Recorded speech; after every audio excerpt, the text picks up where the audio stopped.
ఏంటంటే దానికన్నా ఇంకా మెయిల్ ఏమి ఉండదు. రిపోర్ట్స్ అయితే మనకి అనుకూలంగా లేవు. 2-3 రోజులలో మణి చనిపోతాడు. పిల్లలు కూడా తీసుకెళ్ళి చూపించండి, లాస్ట్ స్టేజ్ లోనే ఉన్నాడు అని చెప్పిందండి. అయినా కూడా మాకు నమ్మకం ఉంది. ఎందుకంటే పాస్టర్ గారు ప్రార్థన చేసి నాకు 2 వాగ్దానాలు పెట్టారు. అవి మళ్ళీ నేను అక్కకు పెట్టడం జరిగింది. అటు విధంగానే దేవుడు ఆ కుటుంబాన్ని సన్నిధిలో నిలబెట్టాడు. నేను అమ్మ చనిపోయిన తర్వాత రక్షణ పొందాను.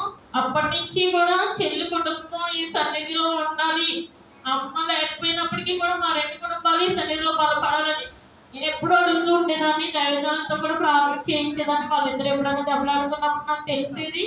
అప్పుడు నేను ప్రార్థన చేయించేదాన్ని. నేను ఈ సన్నిధిలో దేవుడు నాకు ఇస్తున్న సాక్ష్యాలే కాదండి, దేవుడు నా యందు నెరవేరుస్తున్న ఆ సాక్ష్యాలు నేను పొందుకున్నాను ఈ సన్నిధిలో.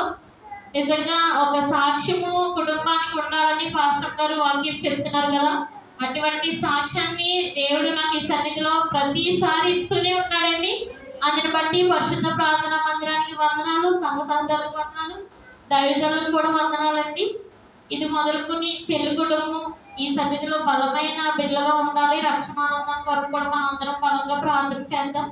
ఈ సత్య సాక్ష్యం దేవుడు దీవించుకుందాం.